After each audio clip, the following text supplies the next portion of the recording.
आज का लेक्चर हमारा बहुत इंपॉर्टेंट होने वाला है, क्योंकि आज के लेक्चर के अंदर हम सीखेंगे किसी भी फॉर्मूले की लॉजिक्स बिल्ड करना। आज तक हमने सम का फॉर्मूला पढ़ा, इफ का फॉर्मूला पढ़ा, वीलुकअप का फॉर्मूला पढ़ा, एच लुकअप का फॉर्मूला पढ़ा। तो ये सब फॉर्मूले हमारे पास फिक्स नहीं थे। हमने इसके अंदर अपनी लॉजिक से कंडीशंस अपलोड करी, तो तब जाके ये फॉर्मूला बना। तो वो लॉजिक्स कैसे बनाई हमने, आज के लेक्चर के अंदर हम वो सीखेंगे। क्योंकि एक्सेल के अंदर कभी भी फॉर्मूला फिक्स नहीं होता। जस्ट इसके अंदर एक इज इक्वल टू, जिससे हम एक्सेल को बताते हैं कि अब यहाँ पे हम कोई फॉर्मूला अप्लाई कर रहे हैं। और कीवर्ड्स जो एक्सेल को ये बताता है कि हमें यहाँ पे कौन सा फॉर्मूला अप्लाई करना है। अब कीवर्ड्स क्या होते हैं?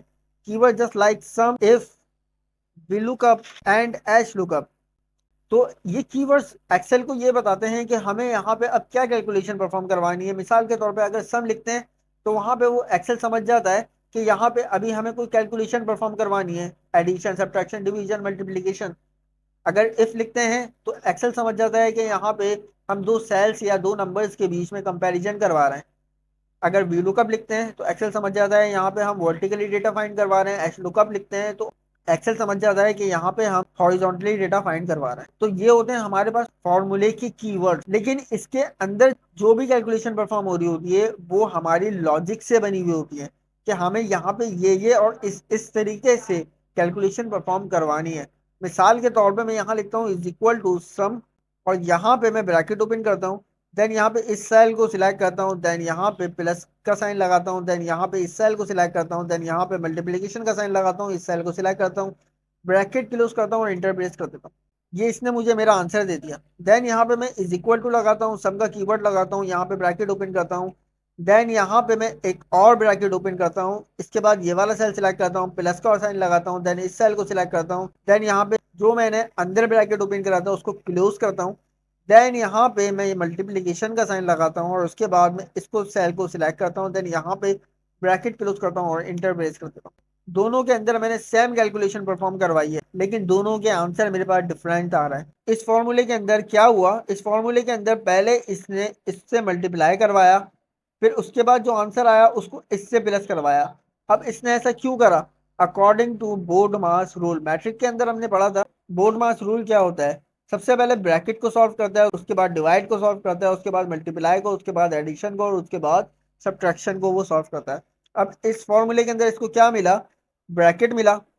ब्रैकेट के अंदर इसको पहले मल्टीप्लाई मिला, डिवाइड नहीं है तो डिवाइड के बाद कौन सा आता है? मल्टीप्लाई आता है। तो इसने पहले क्या करा? मल्टीप्लाई करवाया और उसके बाद इसने इसको जो आंसर आया मल्टीप्लाई करवाने के बाद उसको इस नंबर से उसको एडिशन करवा दिया। ठीक है। इस फॉर्मूले में क्या हुआ? इस फॉर्मूले में पहले ब्रैकेट मिला, इसको ब्रैकेट के अंदर इसको एक और ब्रैकेट मिला यहाँ पर।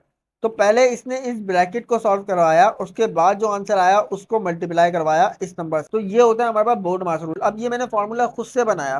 ठीक है। मिसाल के तौर पर मैं यहाँ आता हूँ, मैं चाह रहा हूँ कि पहले माइनस हो, उसके बाद उसका जो आंसर आए उसको प्लस करवाए, फिर उसके बाद जो आंसर आए उसके बाद उसको मल्टीप्लाई करवाए। मैं यहाँ ये लॉजिक खुद से बना रहा हूँ। अब मैं लॉजिक कैसे बनाऊँ? यहाँ लिखता हूँ सम, कैलकुलेशन परफॉर्म करवा रहा हूँ, यहाँ लिखता हूँ सम। देन यहाँ पे मैं ब्रैकेट ओपन करता हूँ, एक और यहाँ पे ब्रैकेट ओपन करता हूँ। उसके बाद मैं यहाँ पे इस वाले सेल को माइनस करवाता हूँ इस वाले सेल से, ब्रैकेट को क्लोज कर देता हूँ। देन मैं प्लस का साइन लगाता हूँ, उसके बाद इसको प्लस करवाता हूँ इससे, और यहाँ पे मैं एक और ब्रैकेट क्लोज कर देता हूँ। अभी दो ब्रैकेट मेरे पास क्लोज हो गए। मैं इधर एक और ब्रैकेट ओपन करता हूँ और यहाँ पे फॉर्मूले में आता हूँ, यहाँ पे मैं मल्टीप्लाई का साइन लगाता हूँ, डिवाइड का साइन लगा लेते हैं, डिवाइड का साइन लगाता हूँ और यहाँ पे इस वाले सेल से मैं डिवाइड करवा देता हूँ और यहाँ पे ब्रैकेट क्लोज करता हूँ और इंटर प्रेस कर देता हूँ। तो इसने मुझे मेरा आंसर दे दिया यहाँ पे। अब इसने करा क्या? इसने पहले ये अंदर वाला ब्रैकेट सॉल्व करा, उसके बाद ये इसके बाहर वाला ब्रैकेट सॉल्व करा, उसके बाद लास्ट वाला इसने ब्रैकेट सॉल्व करा। तो आपके पास कहीं कंडीशन ऐसी आती हैं, जैसे रिजल्ट शीट है, आप पहले चाह रहे हैं कि जितने नंबर हैं वो टोटल हो जाएं, उसके बाद वो मल्टीप्लाई हो, टोटल आंसर उसका मल्टीप्लाई हो, उसके बाद जो मल्टीप्लाई होने के बाद आंसर है वो डिवाइड हो। उसको इस तरह से लॉजिक देकर ब्रैकेट्स के अंदर उसको कैलकुलेशन परफॉर्म करवा सकते हैं इसी तरीके से। अब दूसरा हमारे पास फॉर्मूला होता है इफ का। इफ के अंदर हमने नेस्टेड इफ बनाए। ठीक है। अब वो नेस्टेड जो इफ है ना, वो कोई फिक्स फॉर्मूला नहीं है एक्सेल के अंदर, वो हम खुद से बनाते हैं। इफ के अंदर इफ का फॉर्मूला हम खुद से खोलते हैं। इफ के अंदर जो एंड का फॉर्मूला हम लगाते हैं वो भी कोई फिक्स फॉर्मूला नहीं है, वो हमारी खुद से लॉजिक से बना है कि अगर और के अंदर जितनी उसको कंडीशन है वो ट्रू मिले हैं, मतलब वो सारी सही मिले उसको, तो आप हमें ये प्रिंट करवा दो।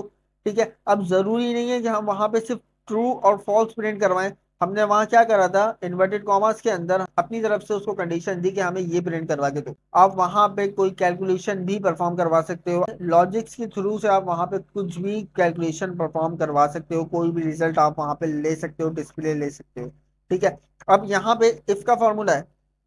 ठीक है, मैं यहाँ इसको पहले इज इक्वल टू लिखता हूँ, फिर यहाँ पे इफ का फॉर्मूला लिखता हूँ, यहाँ पे ब्रैकेट ओपन कर लेता हूँ। इफ का फॉर्मूला में क्या रिटर्न देता है, ट्रू और फॉल्स के अंदर। यहाँ पे मैं ये वाला सेल सिलेक्ट करता हूँ और यहाँ पे मैं इसको बताता हूँ कि अगर ये सेल मेरा छोटा है किससे, इस वाले सेल से, तो आप मुझे यहाँ क्या प्रिंट करवा दो, ट्रू।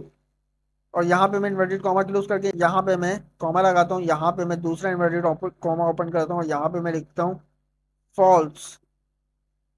और यहाँ पे इन्वर्टेड कॉमा क्लोज कर देता हूँ, यहाँ पे ब्रैकेट क्लोज कर देता हूँ, इंटर प्रेस करता हूँ, तो इसने अभी मुझे क्या दिया, ट्रू दिया। ठीक है, लेकिन अब मैं चाह रहा हूँ कि यार अगर इसको कंडीशन ट्रू मिले, ठीक है, तो यहाँ पे ये मुझे मल्टीप्लाई करवा के दे मेरा आंसर किसी और नंबर से। मतलब मैं यहाँ चाह रहा हूँ कि अगर यहाँ पे इसको ट्रू मिले तो ये यहाँ पे मुझे कैलकुलेशन परफॉर्म करवा के दे। ठीक है, तो मैं यहाँ पे इधर इसको ये वाला सेल सिलेक्ट करता हूँ, इसको मैं यहाँ पे मल्टीप्लाई करवाता हूँ और उसके बाद यहाँ पे दूसरा सेल यहाँ से सिलेक्ट कर लेता हूँ। ठीक है, और जैसे ही मैं अब इंटरप्रेस करता हूँ तो इसने मुझे यहाँ पे उस सेल को मल्टीप्लाई करवा के दे दिया। अगर इसको फॉल्स मिले तो ये यहाँ पे मुझे क्या प्रिंट करवा के दे दे कि इस सेल को इस सेल से ऐड करवा के मुझे यहाँ पे दे दे। इंटरप्रेस करता हूँ। ठीक है, तो यहाँ पे अभी इसको कंडीशन क्या मिल रही है, ट्रू मिल रही है। तो यहाँ पे ये मुझे ये वाली कैलकुलेशन परफॉर्म करवा के दे रहा है, इसको कंडीशन फॉल्स मिल रही है, ये वाली कैलकुलेशन परफॉर्म करवा के दे रहा है। अब मैं चाह रहा हूँ कि यार अगर मेरी कंडीशन इसको ट्रू मिले तो ये यहाँ पे पहले इसको मल्टीप्लाई करे, उसके बाद जो आंसर आए उसको ये डिवाइड करवा के दे दे मुझे टू से। ठीक है, और यहाँ पे अगर इसको कंडीशन फॉल्स मिले तो ये पहले इसको एडिशन करवाए और उसके बाद यहाँ पे इसको मुझे मल्टीप्लाई करवा के दे दे टू से। अब जैसे ही मैं इंटरप्रेस करता हूँ तो अभी इसको कंडीशन ट्रू मिल रही है। इसने क्या करा, पहले इस वाले ब्रैकेट को सॉल्व करा, जो आंसर आया उसको इसने इससे डिवाइड करके दे दिया। अब सेम थिंग आप एंड ऑपरेटर के अंदर भी यूज कर सकते हैं, सेम थिंग आप और ऑपरेटर के अंदर भी यूज कर सकते हैं। जहां जहां ट्रू मिलेगा वहां पे आप कैलकुलेशन इस तरह से परफॉर्म करवा सकते हैं कि ट्रू की जगह मुझे आप ये दे दो, फॉल्स की जगह आप मुझे ये कैलकुलेशन परफॉर्म करवा के दे दो। कैलकुलेशन कैसे परफॉर्म करवानी है वो हमने सम के फॉर्मूले के अंदर देख लिया, बोर्ड मास रूल की मदद से आप कैलकुलेशन परफॉर्म करवा सकते हैं।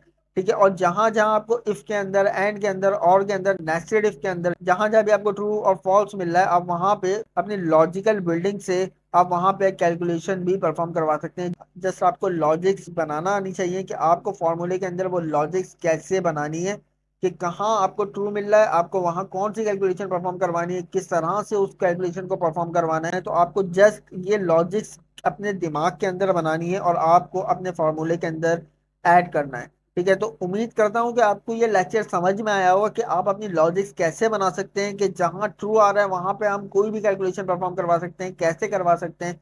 जहाँ फॉल्स आ रहा है, चाहे वो कोई भी फॉर्मूला हो हमारे पास, इफ का हो, और का हो, एंड का हो, जहां पे भी ट्रू आ रहा है आप वहां पे जैसे अपनी कैलकुलेशन परफॉर्म करवा दो। कैसे करवानी है ये मैंने आपको अपने इस लेक्चर के अंदर समझा दिया। उम्मीद करता हूँ कि आपको ये लेक्चर समझ में आया होगा। ठीक है, अगर कोई क्वेश्चन हो तो आप मुझसे कमेंट बॉक्स में पूछ सकते हैं। शुक्रिया।